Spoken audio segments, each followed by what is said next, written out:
The Prime Minister insists this is it. The only deal on the table, the only plan available. But that proposition will soon be put to the test in the meaningful vote.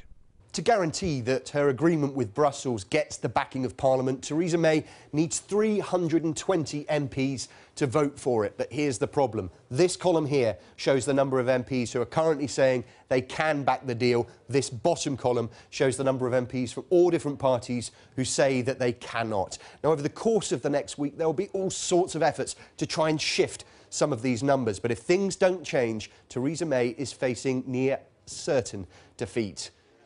The Prime Minister might try and seek further concessions from the EU and present a revised plan to MPs, but a whole range of different scenarios could also unfold. If the vote is lost, there is a chance Conservative MPs might bring a motion of no confidence in Mrs May's leadership. But an earlier effort to get the required 48 letters fell short, and now some who did submit a letter appear less bullish. The reason I wrote the letter to Graham Brady was because it became apparent that the Prime Minister was unwilling to move away from her present position. Now, if she loses the vote next week, then I hope that then she will move away. Another possibility is that opposition parties join together to bring a motion of no confidence in the government as a whole to try and force a general election. If Labour make this move, it would likely need the backing of the DUP to succeed.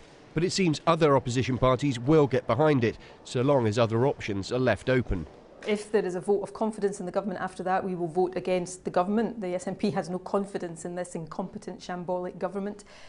But we will also look to be part of a majority around alternatives to the Prime Minister's deal.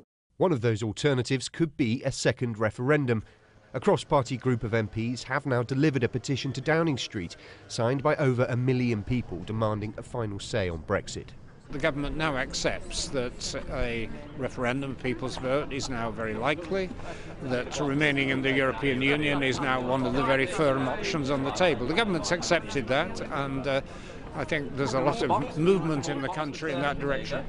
But there is, of course, another very real possibility, leaving without a deal at all. Unless there's a majority in Parliament for an alternative or a delay, that is what will happen by default in March next year. In that case, this whole agreement, every article and protocol within it, would be meaningless. And so the upcoming vote is anything but. Tom Rayner, Sky News in Westminster.